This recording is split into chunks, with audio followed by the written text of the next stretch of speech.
School জীবন থেকেই আমার বন্ধু-বান্ধব একটু বেশি। ভালো মানুষ তো, তাই খুব দ্রুতই সবার সাথে ভালো সম্পর্ক হয়ে যায়।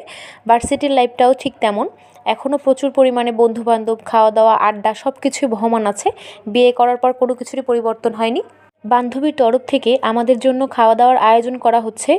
যেহেতু আমার বাসায় শুধুমাত্র আমি এবং আমার হাসব্যান্ড থাকি, সেই ক্ষেত্রে আমার সব ফ্রেন্ডরাই সব আয়োজন আমার বাসায় করতে অনেক বেশি পছন্দ করে। এদিকে নাতাশা সবকিছু রেডি করে নিচ্ছিল রান্নার জন্য, আর আমি বসে বসে ফুচকা খাচ্ছিলাম।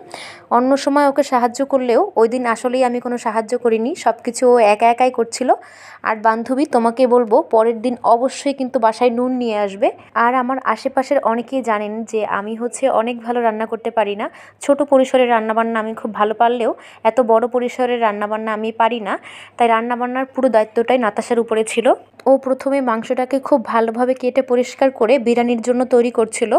আজকে ও আমাদেরকে চিকেন বিরিয়ানি রান্না করে খাওয়াবে। সব ফ্রেন্ডরা অফিস শেষ করে আসতে আসতে আমি আর নাতাশা মিলে পুরো রান্নাটাই কমপ্লিট করে নিয়েছি। কারণ রান্নাবান্নার টেনশন মাথায় থাকলে আসলে ঠিকভাবে আনন্দই করা হয় না। ভার্সিটি শেষ হলেই এক একজন হয়তো এক এক দিকে চলে যাব, কখনো হয়তো এইভাবে আর একত্রিত হওয়া হবে না, কিন্তু এই সুন্দর মুহূর্তগুলোই সারা জীবন থেকে যাবে। বান্ধবী, তোমাকে অনেক অনেক ধন্যবাদ এত সুন্দর একটি আয়োজন করার জন্য। অনেক আড্ডা, অনেক গল্পর পালা শেষ করে এখন খাওয়া দাওয়ার পালা। এই যে আমি খাবার প্লেটে নিয়ে নিয়েছি। খাবারটা দেখতে মাশাআল্লাহ অনেক সুন্দর এবং খেতেও অনেক ভালো হয়েছিল। তো আজকের ভিডিওটা এই পর্যন্তই। দেখা হবে নেক্সট কোনো ভিডিওতে। আল্লাহ হাফেজ।